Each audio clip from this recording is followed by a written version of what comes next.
Fandaharana miara-manonja miverina ny endriny vaovao.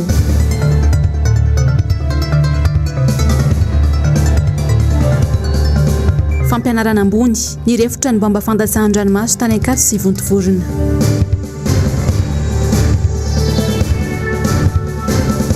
Kere any atsimo, rano, asy, fahasalamana, ireo ny vahaolana.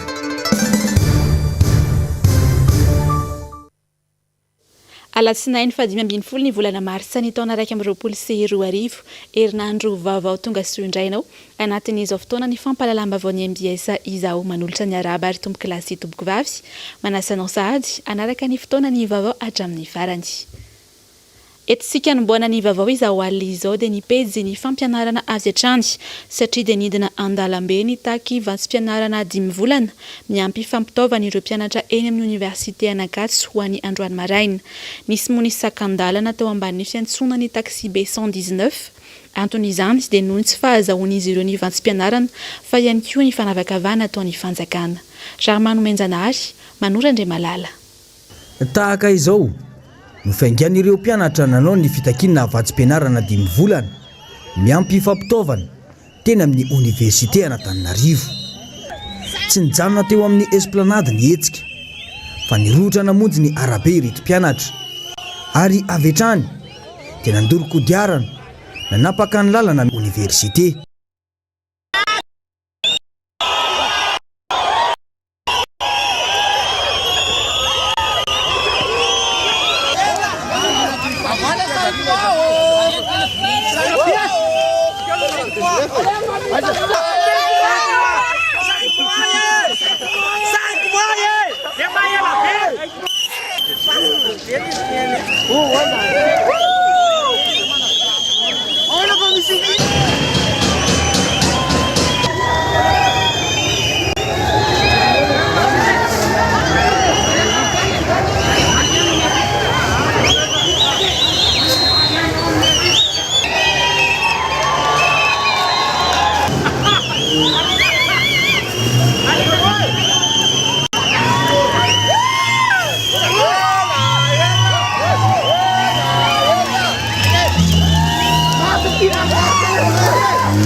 Trano avokoa ireo mpivarotra teny amin'ny manodidina ny faritry ny sekoly.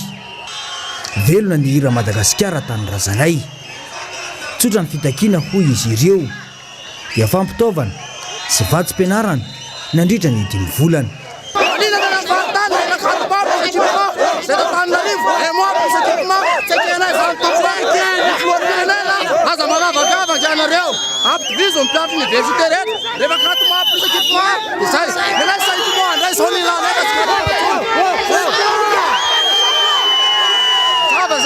Tsy nijanona teo akaiky ny vavahady fidirana ny université intsony ireto mpianatra nanao ny fitakiana ireto fa nidina nanapaka ny lalana Iazo anambohidepona ihany koa.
rehefa nafana moa ny hesiky ny mpianatra teny Akatso io maraina io dia tonga teny an-toerana ihany koa avy eo ny mpitandro ny filaminana.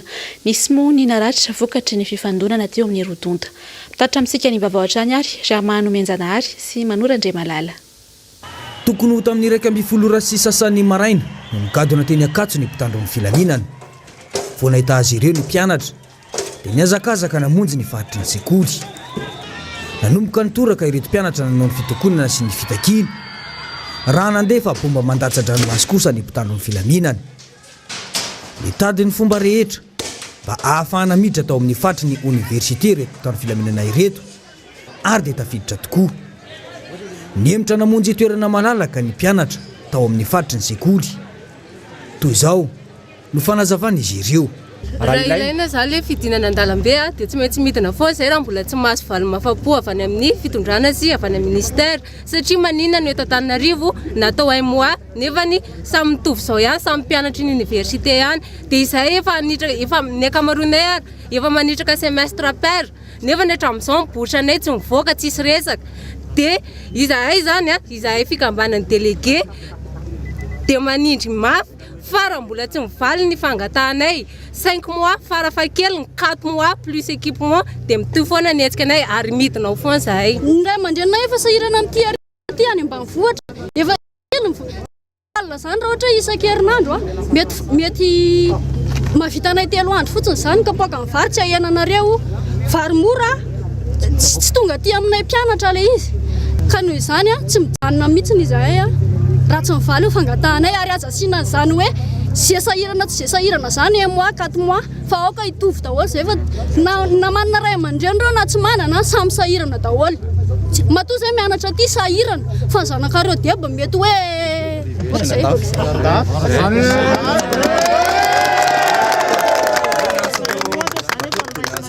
mbola tsy misy bourse efa hoe volinao 1 mois plus équipement fa zahay tompoko dia tsy andray an'izany fa ny zavatra ilainay dia mila mitovy zay ohatrany tany amin'ny faritra hafa hoe mandray 4 mois plus équipement ary betsaka ny université efa nahazo an'izany fa izahay eto amin'ny faritra ampovoany izay eto akaiky eto indray no atao zanakalafaka ka tsy kenay zany. Niezaka nitady fampirarahana mba hialany ireto mpitandro filaminana ao amin'ny faritry ny sekoly ireto mpianatra. Saingy toy izao ny zava-nisy. Aiza moa zany sefonareo zany sy azafady zay so tena le mpianatra. Tsy eto ve? Saika manontany kely fotsiny le Francis universitaire mantsy zay. Hoe efa mivavy ele izy. Satria manontany tompona azy izy fa hoe mbola tsy mivao ny Francis. Mba fantany kely sefa azafady. Le resaka Francis universitaire sefa saika manontany hoe efa mivavy ele izy. Satria manontany tompona ndraiky université zay dia mbola tsy mahazo valim-po hoe mbola tsy mivany Francis. Efa magago ianareo efa tafiditra aty anatiny aty. Enceinte université. Dia izay no saika ho antoninay anareo zany. Ianareo mpanao gazety mahita avy any ambony zay manontany dia avy any ambony zay manontany aty tonga aty ambony zay manontany ampiakarina ary ambony dia aiza ihany zany tena ho alehanay. Ndao zany aloha zany iverina tsika zany satria tsy manana valy tena mafapo izy. Tazana nefa nandritra ity fotoana ity ny fifampiresahana teo amin'ny tompona andraikitry ny université sy ny mpitandro ny filaminana. Izay ny safidiny tsy aneho hevitra amin'ny mpanao gazety. Saingy ity no fanazavana azo avy tamin'ireo mpianatra. Zavatra tenen'ny université teo zany dia hoe tsy nahame alalana ny université na fa an'ireo niditra teo fa hoe ny ankizy fotsiny hoe nanao dégâts hony dia lasa izy misesika manao ambiletra midra ty amin'ny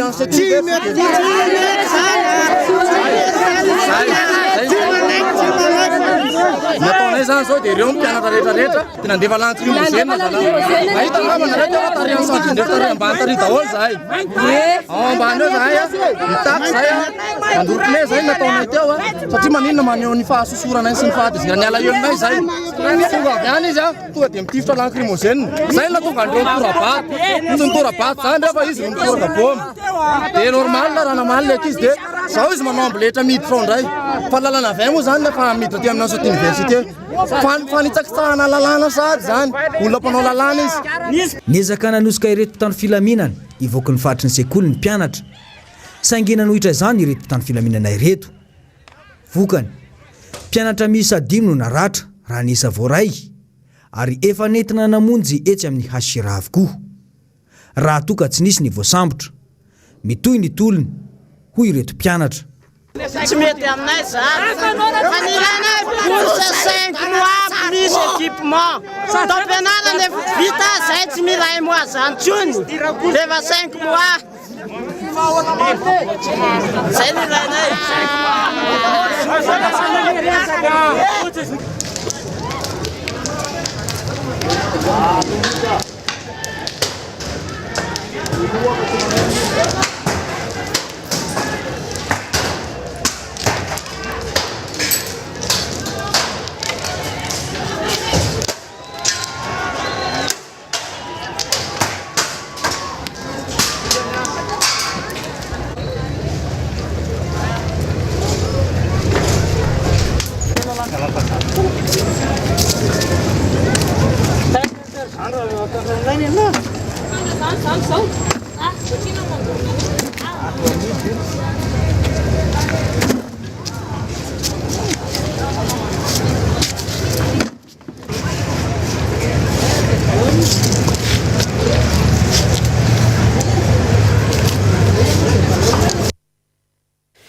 Fa niasika ihany koa moa ny mpianatry ny polyteknika vontovorona ho an'ny androany. Nisy ihany koa ny fandefasana boba mandatsa-dranomaso ka nisy tamin'ireo mpianatra no voasambotra. Asin'Andriamalala sy Tokoramaro kosa ny teny an-toerana.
Efa nanomboka ny volana febroary no nitokana ireo mpianatra ao amin'ny polyteknika vontovorona. Tsy mbola misy ny vahaolana nahafapo ireo mpianatra satria dia vatsim-pianarana iray volana monja sy fampitaovana no tapaka fa hoe omeny ministera tompon'andraikitra. Taorian'izay indray dia hoe miandry ny digitalisation izay vao mivoaka ny fitakian'ireo mpianatra. Tsy nisy toy ny intsony taorian'izay hoy ireo mpianatra fitakiny ka nanome ultimatum 4 ora ireo mpianatra ny herinandro lasa teo ka izao niroso tamin'ny fitokonana izao indray ary 3 ny voasambotra hatramin'ny 2 ora ny alanaity ny antoerana.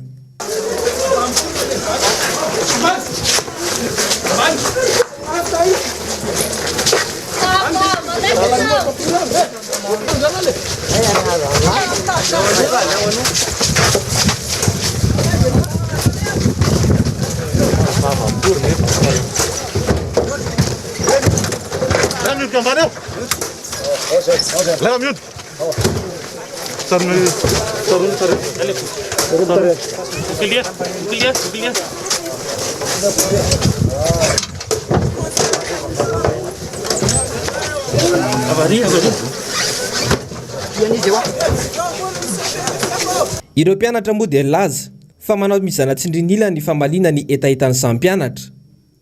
Raha tsy haivina tokoa mantsy dia andro vitsivitsy monja dia vaovahan'ny mpitondra fanjakana ny olam-pianatra tamin'ny manday toliara ary mbola nampiana omby 3 aza izany. Mitovy nefa ny fitakian'ireo mpianatra ireo na ny tany akato izany na eny vontovorona dia ny vatsim-pianarana efa bolana sy fampitaovana. Nitenen'ny fitondram-panjakana nefany ny fotoana ny volana itsana ny andraisana an'le bourse dia efa 4 mois zay nianatra dia avy eo nefany mbola bourse ay plus équipement nefa ny tonga eo dia zay tonga ny grève tamin'ny février dia zareo première année koa tsy nahazo bourse zay ina zany ny antony zany dia grève zay tamin'ny volana février dia rehefa ny grève zay dia avy eo nisy namono afo hoe aleloha andeha ny digitalisation dia rehefa vita ny digitalisation dia grève retsika indray satria efa manana zotsika amin'izay dia nandeha ny digitalisation tao anatina confinement nefa digitalisation nandeha vao nanomboka ny digitalisation dia arrivan'iny tonga dia efa nisy calendrier bourse ay mois plus équipement indray zany hoe ohatrany hoe manao maloto eo atampon-taona iny zany le fitondram-panjakana dia manarak'izay dia rehefa ny grève zay dia zay tonga le grève le indray alina iny dia avy eo nisy olo tena ministère tonga taty dia niteny zareo hoe rehefa vita somatsara ny digitalisation dia voaka ny bourse 4 mois plus équipement vita somatsara ny digitalisation dia lasa ohatrany hoe mbola misy validation tsy fantatra zany ndray lasa mbola misy tamin'ny tanata vita ny digitalisation dia zao ndray amin'izao lasa mbola misy zavatra amin'ny vita ndray tsy haintsony zany inona zany ny antony le dia zavatra arak'izay ny tany amin'ny faritra zavatra tena mampalahelo ny tany amin'ny faritra tena vao grève indroa zareo tonga dia efa voaka ny zareo 4 mois plus équipement dia zay nefa aty efa nomboka tamin'ny février hatramin'izao mbola tsy mivaly nampianatra ety amin'ny polytechnique votovorona dia miandry an'le calendrier ivoaka zay satria digitalisation efa vita dia sanatria hoe iandry ny tena hoe misy maty ohatry tany Toliara sa izy tena tany Tamatavy nisy maty sa hoe nisy tena idegady andoro-trano zay sa andoro pilône nany ohatry tany Toliara zay vao avoaka anareo io calendrier io fa misy zanaka kiala hafa le izy 10 volana zay nianatra dia mba 10 volana le bourse tianay zay tena angatanay dia avoay le namanay. Ireo mpianatra moa dia laza fa mbola isatrany ny hetsika ataon'izy ireo raha toa ka tsy voaran'izy ireo ny vatsim-pianarana izay. Mikorotana ambony ambany tanteraka ny raharaham-pampianarana eto Madagasikara. Ny firenena izay ratsy fikarakarana ny fampianarana dia tsy maintsy idira-piasarana na maharitra ka tsy ho afaka androso mihitsy. Ny hitatra ary mihamahery vaika hatrany ny hetsika ataony eny anivon'ny ambaratonga ambony hatramin'ny joroany ity fitondram-panjakana ankehitriny ity. Nainga tamin'ny fitakiana vatsim-pianaram-pianatra zany ary nitoy amin'ny tolona anatsaharana ny fatapatapahany herinaratra. Avy eo indray dia niampy ny olana amin'ny fizarana trano. Izao dia niafara tamin'ny fitokoana mpianatra izao. Zany hoe raha atao banki-tokana dia tototry ny olana sehatry ny fampianarana ambony satria saika ho isam-bolana dia ahenona fihetsiketsehana sy fitakiana hatrany. Tsandroso izany ity firenena ity raha tsy mivany olana eny anivon'ny fampianarana ambony. Raha mbola mikorotana ny ao anivon'ny université ka grève sy fitakiana lavareny mandavataona ny ainam-pianatra eny dia tsy hisy fanatsarana ny tontolon'ny fampianarana ambony. Mila vahan'ny fitondram-panjakana aingana noho izany raha te ametraka fampandrosoana marim-potitra sy azo antoka i Madagasikara. Izay ary ny pejy fampianarana fa lafim-baovao afa-tanteraka kosa indray dia nitrangana savorovoro tany Ambatovavalo ny sabotsy lasa teo mikasika indrindra ny fandavan'ireo mponina ao amin'ity community ny fitrandrahana fasika taona sinoa ka ho an'ny androany dia olona 520 no fantatra fa nampanantsona teny amin'ny Bureau ny Gendarmerie am-pirenena teny Andoharany fotsy. Asin'Andriamalala sy Tokra Marolahatrany.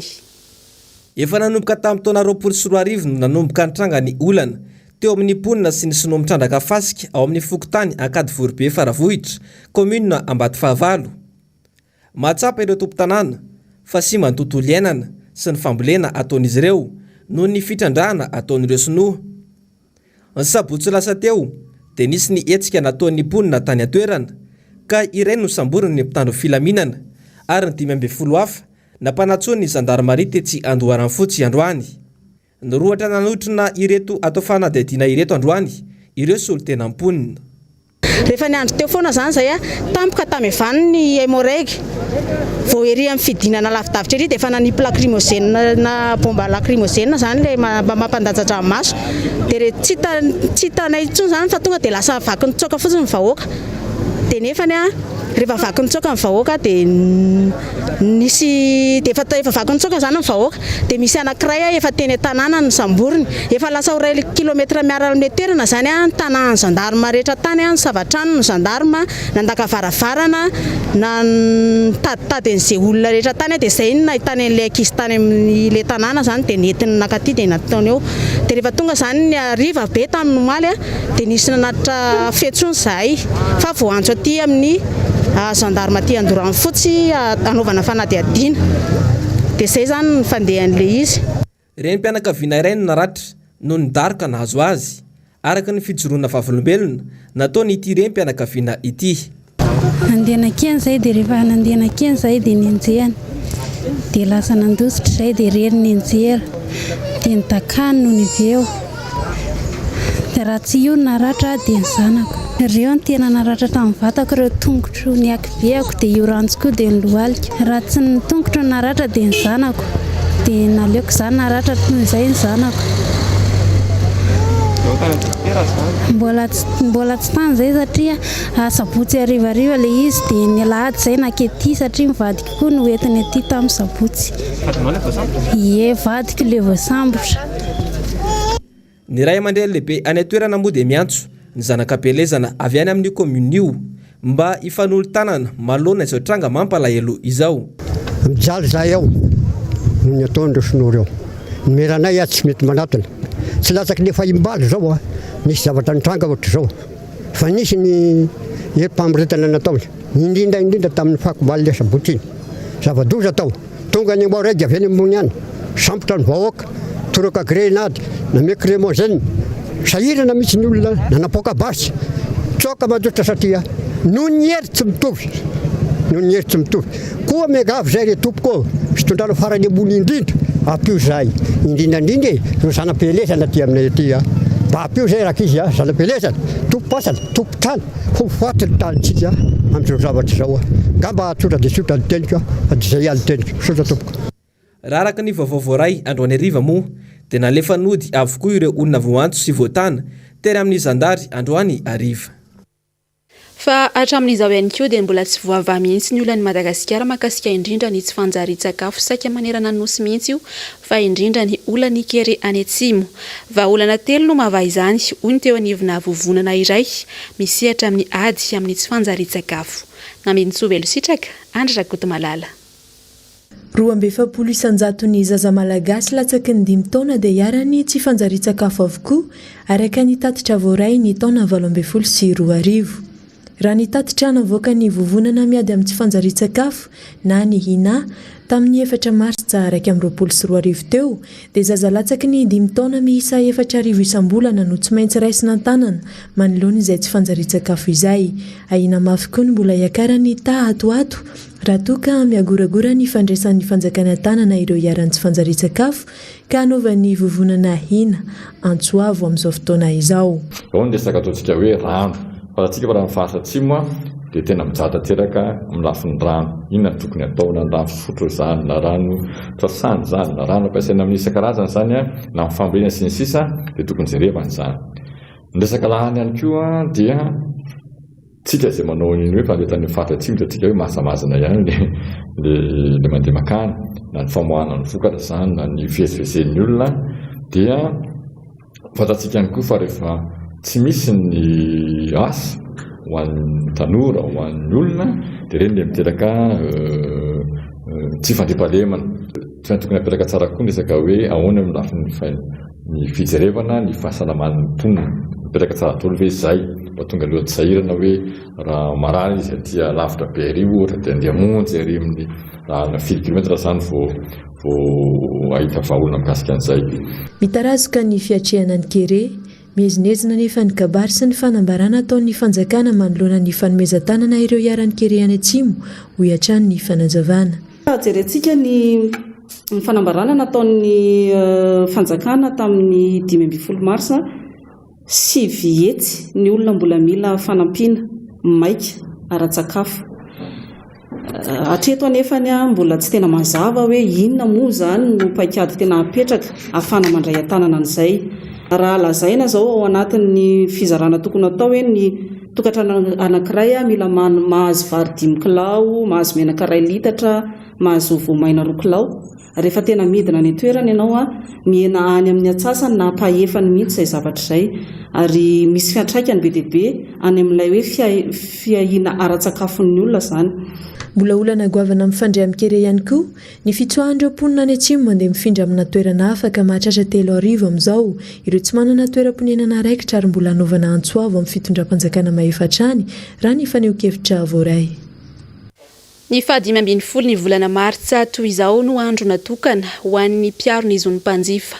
Ho any androany ary dia solotenan'izy ireo iray no nitondra fanampanazavana mikasika an'izany hoe anjaran-draikitry ny mpiaro ny zon'ny mpanjifa izany. Nambinsoa Velositraka sy Andra Rakoto Malalatrany. Misahana didy goavana amin'ny mpanjifa, indrindra eo amin'ny politika ny kibo ny mpiaro ny zon'ny mpanjifa araka ny fanazavana nataon'ny mpiaro ny zon'ny mpanjifa MCI. Manana andraikitra ihany koa anefa ny mpanjifa mitatitra na fitarainana na fanamariana alefany amin'izy ireo mba ahafahany mamantatra ny tena zava-misy marina na dia misy aza ny fandehanana ifotony efa ataony hitsirihana ny vidin'entana eny an-tsena sy ny entana lany daty. Ny mpiaro ny zon'ny mpanjifa dia miaina aloha ny fitarainan'ny mpanjifa, dia manaitra ny tompona andraikitra izay voakasika miainga avy amin'ny fitarainan'ny mpanjifa. Amin'ny akapobeany aloha kosa aloha zany dia amin'ny resaka varotra. Fa saingy kosa ny varotra moa tsy tonga ho azy amin'izao fa misy koa ny atao hoe industrie. Dia misy fiatraikany misy resaka ihany koa amin'ny resaka ekônômia. Zay zany tena hoe iarovany zany atao hoe asany zany atao hoe mpiaro ny zon'ny mpanjifa. Ny tena mahazava-dehibe an'ilay ny tena ilain'ny mpanjifany dia le hoe kibo voky any hoe zay zany le hoe politika ny kibo. Raha vaoboasako le izy dia ny hoe ahoana ny atao mba hahatonga an'izany mpanjifa zany tsy ho nona fa ho voky ary ny sakafo sy ny entana zay vidiny dia tratran'ny fahefan'ny vidiny. Ompana amin'ny hoe ady amin'ny fandotona sy fahampitehana teraky ny plastika ny lohahevitra izay novoizina maneran-tany ho an'ity andro maneran-tany ho an'ny mpiaro ny zon'ny mpanjifa ity. Tsy mbola mifanaraka amin'ny zava-misy iainan'ny tany andalam-pandrosoana ny mikasika izay lohahevitra izay raha ny fanazavana. Zany plastika zany ary mbola ilaina aty amin'ny tany fandrosoana. Raha tsy resakitsika hoe alaina le fatina plastika anaovana tip-topy nilay zinga na leso le simba ao an-trano. Marina zany, zavatra misy zany. Leso koa efa mila tsy voavidin'ilay mpanjifa malagasy manko amin'izao fotoana izao. Ray zany, faharoa manaraka an'izay dia ametra-panontaniana hoe inona moa ny fandraisan'ny plastika sy ny sakafo azo hoanina nga le plastika. Zany hoe ianao ne rehefa miresaka fanjifana amin'ny akapobeany ho tiako resahana eto. Dia ny ao anatin'ny sain'ny mpanjifa dia ny hoe kibo voky égal sakafo ny dikan'izay. Inona mety ifandraisana zany? Atsika mamaly an'izy fa raha sahala aminay dia ozy izay hoe ino moa ny efa nataony zareo tany ivelany tany, inona ny politika internationale tiany atongavana amin'izay nametrahana an'izay thème na lohahevitra tamin'ity fankalazana tamin'ity taona 2024 ity. Toy izao kosa indray ary nitatitra ny salanisa farany mikasika ny Covid-19 eto Madagasikara. 5 maty, 5 no tranga vaovao ny 14 ny volana Martsa. 5 no tranga vaovao tamin'ny fitelemisa 20 sy 900 natao nanerana nosy ny 14 Martsa lasa teo. 5 ireo namony ainy ary mahatratra 20 ireo marary anaty fahomeo gravy amin'izao fotoana. Fitsinjaran'ireo tranga vaovao 20 analamanga, 5 diana, 7 boeny, 2 vakina karatra, 4 analanjirofo. Miisa 14 kosa ireo sitrana somatsara raha ny daty ny omaly alahady 14 Martsa. Araka izany, tranga 7 sy 502 alina no voaisa hatramin'ny nanomboa ny valana retina nanomboka ny 20 Martsa 20 ka hatramin'ny 14 ny volana Martsa 20 470 sy 402 alina amin'izy ireo kosa no sitrana tamin'ny aretina.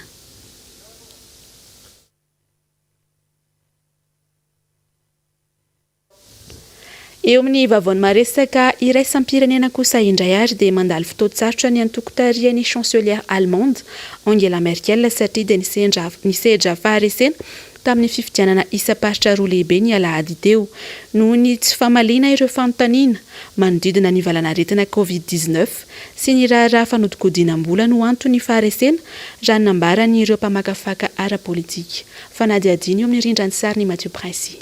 Resy tamin'ny fifidianana isam-paritra roa lehibe ny alahady teo ny antoko politika tary ny chancelière allemande Angela Merkel. Faharesena goavana izany satria afaka enim-bolana dia iroso amin'ny fifidianana parlementaire. Ny antoko Union Chrétienne Démocrate na CDU dia resy tany amin'ny faritra roa atsimo andrefan'ny Allemagne. Raha ny nambaran'ireo aina manjery sasany any an-toerana dia ireo vokatra ireo no ratsy indrindra tamin'ny tantarany antoko. Tany Bad Württemberg 13 isanjato ny salanisa azony raha 17 isanjato izany 5 taona lasa. Tany Renany Palatinat 19 isanjato ny vato azo raha 1.30 isanjato tamin'ny taona 2012. Raha tsy mitarika ity antoko ity amin'ireo faritra roa izay tarihiny antoko maintso sy ny demokraty sosialy ny SPD dia maneho fiemorana ratsy izany satria ireo birao fandatsaham-bato ireo no amaritana ny hoavy amin'ny fifidianana parlementaire ny 19 septambra izao. Ireo fanambarana ny sesesy nanomboka ny faran'ny volana febroary teo manodidina ilay antsoina hoe affaire des masques ary ny fitombonitsikera momba ny fitantanana krizy ara-pahasalamana no nampaleminy antoko CDU. Mandalo ny krizy ny lehibe araka izany ity antoko tary ny chancelière allemande Angela Merkel ity.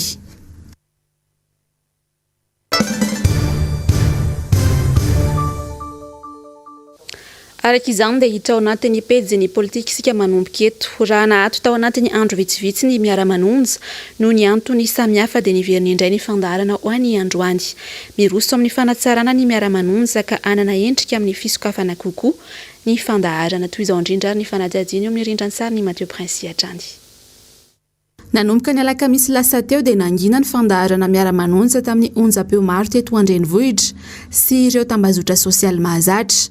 Androany moa dia ny fampitony indray teo amin'ireo onjam-peo sy tambazotra sosialy ny mpanentana sy ny solombavambahoaka voafidy tamin'ny alalan'ny antoko TQ Madagasikara.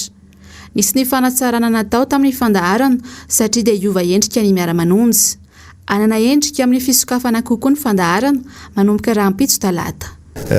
Amma dingana maromaro hitondrana n'ilay ataontsika hoe fanazava-kevitra ara-politika dia misy zavatra tsy maintsy anaovanao tombanezaka zany hoe mbiaiza moa zany ty zavatra ataontsika ity fa tsy hoe mandeha fotsiny dia mandeha anjambany tsy refesina koa hoe atreto ny zava-bitantsika inona no ataontsika hoe tratra tao anatin'izay. Atraiza zany tsika inona ny tratratsika tao anatiny satria volana maromaro no efa nanaovana n'ilay miara-manonja zany fa tsy mbola nanao jery todika mihitsika hoe atraiza tsika io dia rehefa vita ilay fiaonana nanaovana ny tatitra zany dia tonga teo amin'ilay ataontsika hoe dingana anaovana an'izay tombanezaka zay zany tsika tamin'ny alakamisy sy zoma.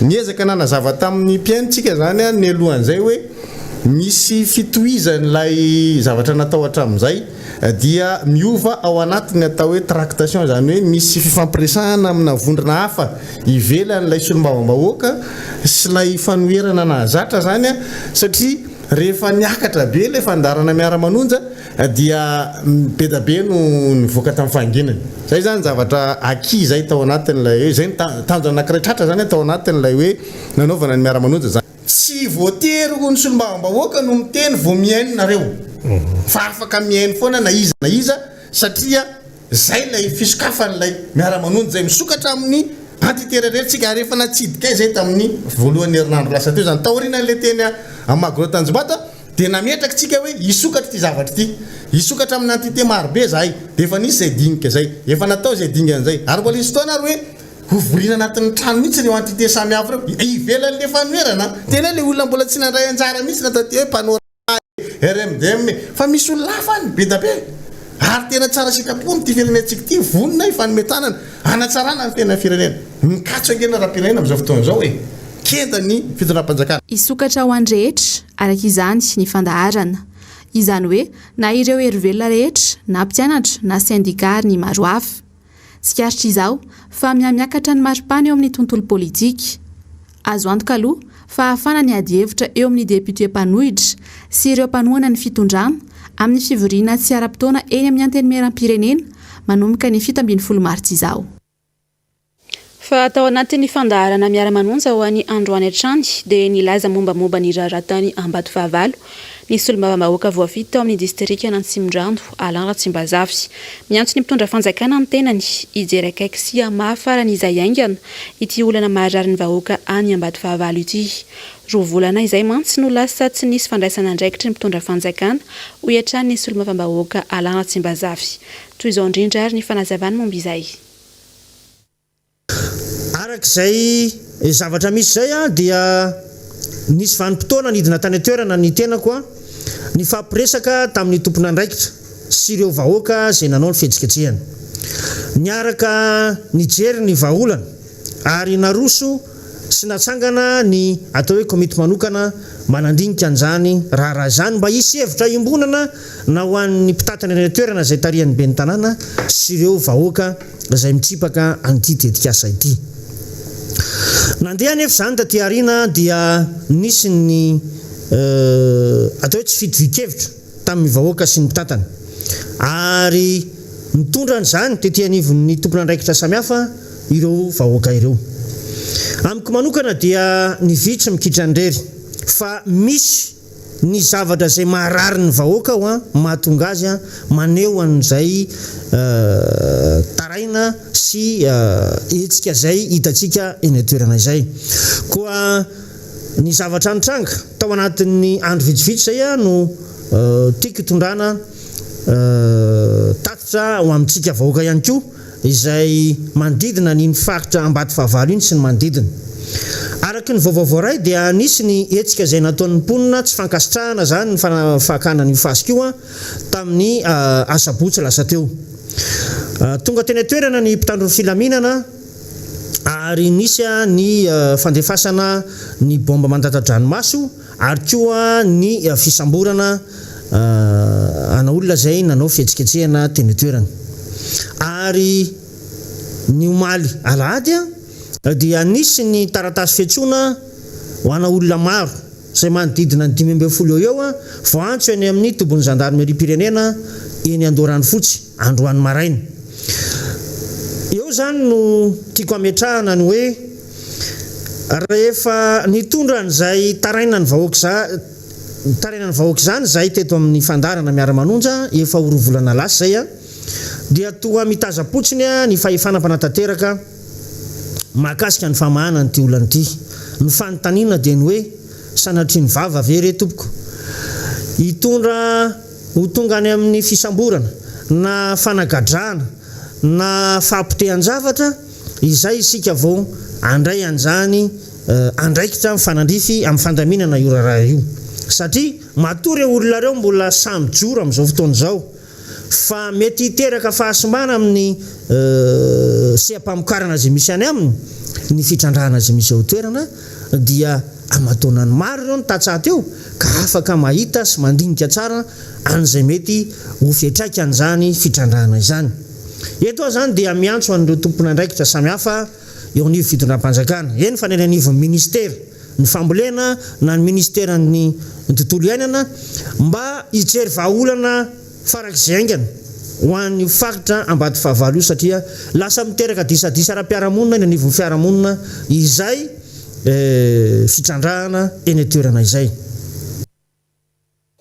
Fa na isy ihany koa nisy olom-bavam-bahoaka ny Madagasikara mety hantra Razafy Manantsoa nandritra ny fandraisam-pitenenany tao anatin'ny fandaharana miara-manonja ho an'ny androany hatrany.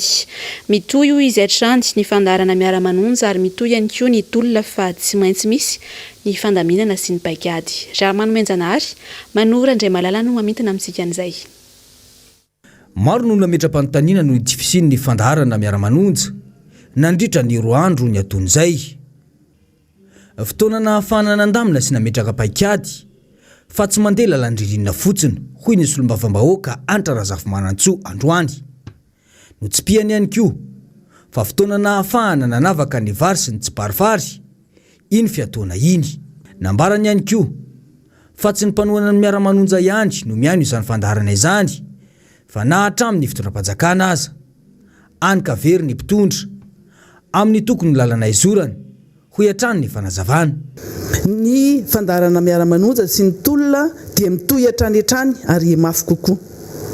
Ary tsy maintsy manao stratégie na manao repli stratégique tsika mandamina ny fandarana sy ny zavatra atao rehetra fa tsy mandeha lalan-dririnina fotsiny dia mandeha ho an'ny fahoanya na manao an'le hoe navigation à vue tsika dia zay totonany ihany dia totonany tsy izay tsika fa dia mieritreritra ary mandalina tsara ary averiko eto ilay filazana hoe ny opposition ny mpanohitra amin'izao fotoana zao dia averintsika foana ary tsy manina dridrangilo ho haintsika rehetra mihitsy dia hoe opposition intelligente no ataontsika dia zay opposition intelligente zay dia malamina arak'izay koa ny zavatra atao rehetra ary na ny fanandrina antsika raha moa zao dia tsy nandeha ny fandaharana miara-manonja dia very repère koa le mpanohitra ny mpanohitra very repère izy satria tsy hitan'izay atao inona ny zavatra mitrangany tohatra ny tsy hita hono mba mitady hono maître Yandra sy député Fidèle mba mitady hono député Mandra Benirine mba rehetra zao fa